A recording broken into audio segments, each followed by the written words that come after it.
ఎన్నికల కోసం నిరుద్యోగులు వాడుకున్న రేవంత్ గద్దెనెక్కిన తర్వాత రోడ్డున పడేశారని మాజీ మంత్రి హరీష్ రావు ఆరోపించారు. అశోక్ నగర్ లో రాహుల్ గాంధీ చేసిన ప్రామిస్ ఏమైందని ప్రశ్నించారు.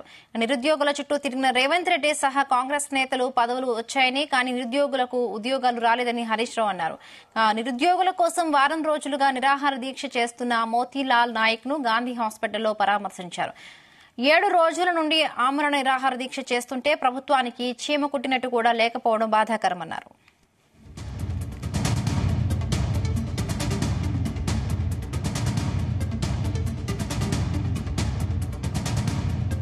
తమ్ముడు మోతీలాల్ నాయక్ 7 రోజుల నుంచి ఆమరణ నిరాహార దీక్ష చేస్తా ఉంటే ఈ రాష్ట్ర ప్రభుత్వానికి కనీసం చీమ గుట్టినట్టు కూడా లేకపోవడం చాలా దురదృష్టకరం. మోతీలాల్ నాయక్ ను ఈరోజు దీక్ష విరమించాలని బీఆర్ఎస్ పార్టీ పక్షాన మేమందరం కూడా ఆయనను కోరే ప్రయత్నం చేశాం. కానీ మోతీలాల్ నాయక్ మాత్రం ఇది నా ఒక్కరి పోరాటం కాదు, తెలంగాణ రాష్ట్రంలో లక్షలాది మంది నిరుద్యోగుల పక్షాన నేను పోరాటం చేస్తా ఉన్నాను, ఈ ప్రభుత్వం నిర్ణయం తీసుకునేదాకా కూడా దీక్ష విరమించను అని చెప్పి మోతీలాల్ నాయక్ గారు గట్టిగా చెప్పడం జరిగింది. కానీ మేము ఆయనను పదే పదే కన్విన్స్ చేసే ప్రయత్నం చేశాం. అందరం మీ వెంట ఉంటాం, కలిసి పోరాడదాం, ప్రాణం ముఖ్యం, తల్లిదండ్రులు నీకు లేరు, తండ్రి లేడు, తండ్రి లేని పిల్లడు, నీకు అనేక బాధ్యతలున్నాయి, దీక్ష విరమించాలని చెప్పి మేము చాలా రకాలుగా మోతీలాల్ నాయక్ ను కన్విన్స్ చేసే ప్రయత్నం చేశాం. ఈరోజు ఈ ప్రభుత్వం ఎట్లా తయారైందంటే మొద్దు నిద్రపోతా ఉంది.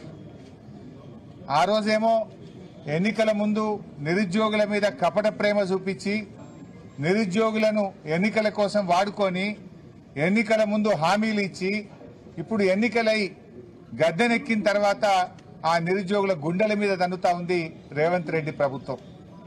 ఓడదాటేదాకా ఓడమల్లప్ప, ఓడదాటినాక బోడమల్లప్ప లెక్క నేటి కాంగ్రెస్ ప్రభుత్వం ఈ పార్టీ యొక్క పరిస్థితి తయారైంది.